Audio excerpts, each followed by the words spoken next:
Plenty of previous NFL trade deadlines were big-time duds, but that word does not apply to what went down at the 2022 deadline. Is Detroit foolish then, Key? That's what I'm saying. Detroit is foolish. Okay. Yeah. Like, what are you doing?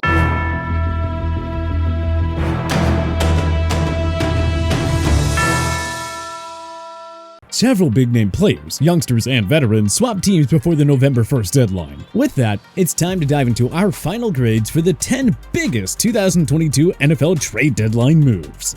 49ers land Christian McCaffrey from Panthers. The Carolina Panthers officially began the tear-it-all-down rebuild by dealing away franchise star and running back Christian McCaffrey to the Super Bowl hopeful San Francisco 49ers. San Francisco gave up 2023 second, third, and fourth round selections, plus a 2024 fifth rounder for the do-it-all, albeit oft-injured running back. But when he is healthy, McCaffrey is in his own class of running backs. Run CMC, Roger Craig, and Marshall Faulk are the only RBs to put up both 1K rushing and 1K receiving yards in a single year. And McCaffrey is tailor-made for Kyle Shanahan's innovative offense. 49ers grade, A-. Look, that's a lot to give up for a running back. But when your team is built to win now, you gotta make aggressive moves like this. The 49ers have a great mix of young and veteran stars, and Run CMC fits their timeline to compete for championships now. It's now a pick your poison thing for opposing defenses. Deebo Samuel, George Kittle, Brandon Ayuk, and Run CMC all on the field at once? Yeah, good luck stopping that. Panthers grade? A+. Not sure if you'll see a team get a haul that nice for a running back for a long time. GM Scott Fitterer hit the home run here, providing his team with much-needed draft capital ahead of what should be a stacked 2023 draft. With all these extra selections, he could even look at trading up to get Carolina's QB of the future. The Panthers really could not have done any better here.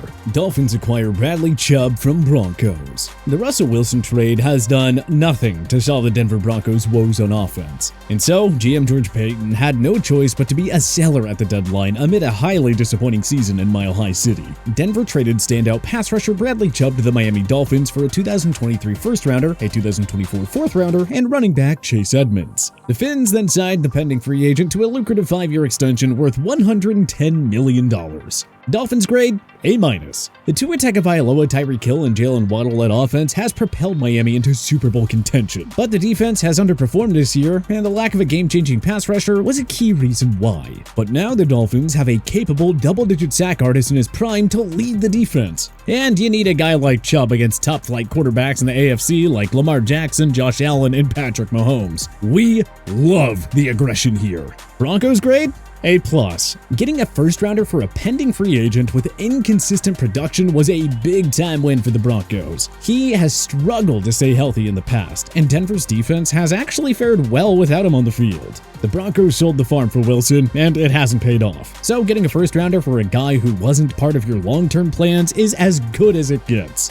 Bears send Roquan Smith to the Ravens. The 2018 first-round pick requested a trade from the Chicago Bears before the start of the season. He had to wait a bit, but the trade deadline and demanding market for linebackers forced GM Ryan Poles to finally give in. The Baltimore Ravens acquired the workhorse linebacker from Chicago for 2023 second and fifth round draft choices. Smith is a pending free agent, but if he fares well, you have to think that the Ravens will do everything in their power to keep him. Ravens grade, A.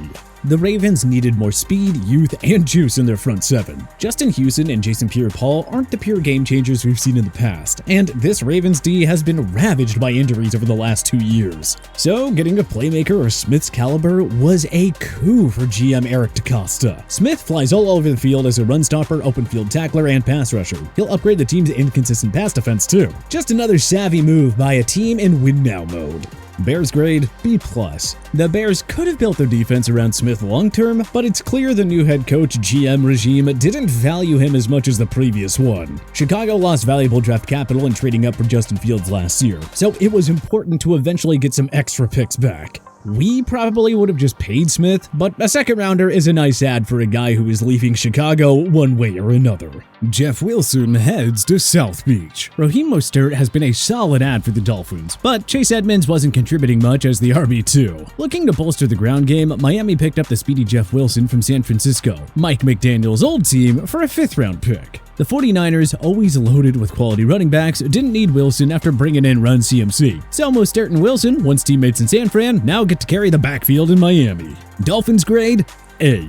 Injuries in a crowded SF backfield have prevented Wilson from seeing a giant workload, but the burst and quickness is there. He has 1K yard potential all over him, and you can never have too many playmaking offensive weapons in today's NFL. Come playoff time, Miami will need to establish the run more and not rely entirely on its prolific passing game. Tyreek Hill and Jalen Waddle are football's fastest receiving duo. Now you add Wilson to the mix? Yeah, good luck opposing defensive coordinators. 49ers grade B. There wasn't a spot for Wilson following the acquisition of Run CMC, and the former is slated to enter free agency anyway. Getting something instead of nothing counts as a win, but who knows? You never know if the 49ers will find a hidden gem in that 5th round pick. Hey, I'm just saying, George Kittle was a 5th round pick in 2017. Jets bring in James Robinson after losing Breece Hall. New York Jets running back Breece Hall was on his way to 1,000 yards and potentially Offensive Rookie of the Year honors before he sadly suffered a season-ending ACL tear. With the Jets surprisingly hanging around in the playoff race, GM Joe Douglas stayed aggressive and acquired James Robinson from the Jacksonville Jaguars for a 6th round pick that could become a 5th rounder. Jets grade B. Hall will be the Jets' RB1 when he's healthy next year, but there's no problem with adding a former 1,000-yard rusher for a cheap price. Robinson is an RFA after the season, so the Jets will have first dibs on him. Robinson lost his starting job to Travis Etienne, but it doesn't mean that he's lost it. Robinson also contributes immensely in the pass-catching game, which makes life a lot easier for Zach Wilson. Jaguars grade B. Getting a draft pick for a guy who doesn't factor into your long-term plan is always a win. Robinson was expendable thanks to the rise of Etienne. Better off to get a draft pick than to let Robinson walk for nothing in free agency. A small victory for the Jaguars here. Jaguars take Calvin Ridley off of Falcons' hands. Ridley is serving a season-long suspension for betting on games, though even before the suspension, his future in Atlanta appeared to be on thin ice, as he missed most of the 2021 season to focus on his mental health. Atlanta received 2 conditional draft picks from Jacksonville as a part of the trade, and one of them could be as high as a 2024 second-rounder. Ridley is under contract for the 2023 season. Jaguars grade B+. Don't forget what Ridley can do through the course of a full season. He is a capable 1,000-yard wideout and a true WR1. Etienne is a rising star, but Christian Kirk is the lone consistent playmaking pass catcher in Duval County. How do you help Trevor Lawrence grow as a passer? By supplying him with more playmakers. It is a fair price to pay for Ridley, but by the time he returns to the field, it'll have been 3 years since he last played a full season. That kind of uncertainty is why the Jaguars don't get an A here. Falcons grade A-. Ridley was never going to play for the Falcons again. They already have 2 rising star pass catchers in Drake London and Kyle Pitts, not to mention all that cap space on their hands, which will allow GM Terry Fontenot to add more receiving help if he so desires. This right here is a nice haul for Ridley. Robert Quinn joins the Eagles flock. Roquan Smith wasn't the first big-name Bears player to get dealt ahead of the deadline. Before him, the team sent veteran pass rusher Robert Quinn to the Philadelphia Eagles for a 2023 4th-round pick. Eagles grade A. Quinn was never going to repeat the 18.5 sacks he posted last year, a single-season Bears record, by the way. But a change of scenery should help immensely, especially since he's joining a front 7 led by big-name studs like Brandon Graham, Fletcher Cox, Hassan Reddick, and Jordan Davis. The Eagles are in it to win it now. Getting a proud member of the 100 Sack Club for a mid-round pick? Yeah, that's a winner in our books. Bears grade C. It just feels like the Bears could have gotten a little more for Quinn here. Maybe if they waited until the last minute, someone would have gotten desperate and exceeded Philadelphia's trade offer. Not the worst move though. Quinn was overpaid and at 32 years of age just doesn't fit Chicago's long-term plans. Good to clear the money now and open up cap space for 2023. Kadarius Toney gets fresh start in KC.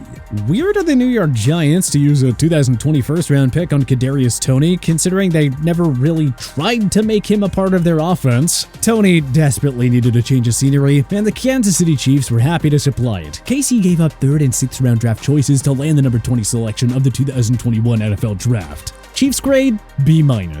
This is kind of a high price to pay for a guy who hasn't really established himself as a proven starter yet, but if there's one coach who can fully unlock Toney's potential, it's Andy Reid. The Chiefs' offense is largely built around speed and crafty route running, and Toney checks off those 2 boxes. At the very worst, he should be a solid number 3 option like teammate McCole Hardman.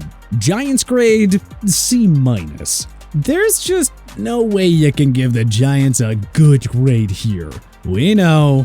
Toney was drafted by the previous Giants regime, but this is not good value for a guy who was a first-round pick a year ago. The G-Men got 12 games out of Toney. He produced 41 catches for 420 yards in those games. That is a big oof. Vikings add TJ Hockenson to the offensive arsenal. For the first time in 3 years, the Minnesota Vikings got to be a buyer at the trade deadline. So of course they made a big splash, landing Detroit Lions tight end TJ Hockenson plus a 2023 fourth and a conditional 2024 fourth rounder in exchange for 2023 second and 2024 third rounders. Vikings grade B. We won't dock the Vikings for going all in. They're running away with the NFC North and likely need just 2 home playoff wins to reach the NFC Championship game. Very doable. Kirk Cousins is operating an explosive offense with Dalvin Cook, Justin Jefferson, and Adam Thielen. He's a nice third down security blanket and a special weapon in the red zone. Stopping the mini offense just got a whole lot harder. Lions grade C+. 2 early round picks is nice, but shouldn't you be building around guys like Hockenson? He had good chemistry with Jared Goff, and finding a suitable replacement at tight end is way easier said than done. Then again, I guess when you're rebuilding, you want all the picks you can get. So we get why Detroit did it. Bears pick up Chase Claypool from Steelers. Deontay Johnson and George Pickens look like they'll be one of the game's top receiving duos for years to come, and their skill set simply made Chase Claypool expendable. So, the Pittsburgh Steelers sent the Canadian kid to the Bears for a 2023 second-round pick. One less weapon for Kenny Pickett in his rookie year, but their rebuilding Steelers valued the extra early-round pick. Bears grade B. This is definitely a hefty price, but we do see why the Bears did it. Claypool hit the 50-catch and 800-yard marks in his rookie and sophomore seasons, and that was with a fading Ben Roethlisberger. Claypool and his fellow youngster Darnell Mooney are a nice tandem for Justin Fields to work with in 2022 and beyond. Steelers grade A-. This is a very nice return for a guy who is simply your number 3 receiver. The Steelers also have Pat Freiermuth and Najee Harris in the offense, so Claypool was never going to hit his full ceiling here. There are holes all over Pittsburgh's roster, so the extra draft pick will help them fill one of these voids. Grade A work here by first-year GM Omar Khan. But who do you think was the biggest winner of the 2022 NFL trade deadline? Join us in the comment section below. If you like this video and learned a thing or two, clicking the like button helps out a ton. And hey, we appreciate it. If this is your first time coming around to TPS though, subscribing is a great idea because we put out videos like this every single day. But as always, thanks for watching and we'll see you guys next time.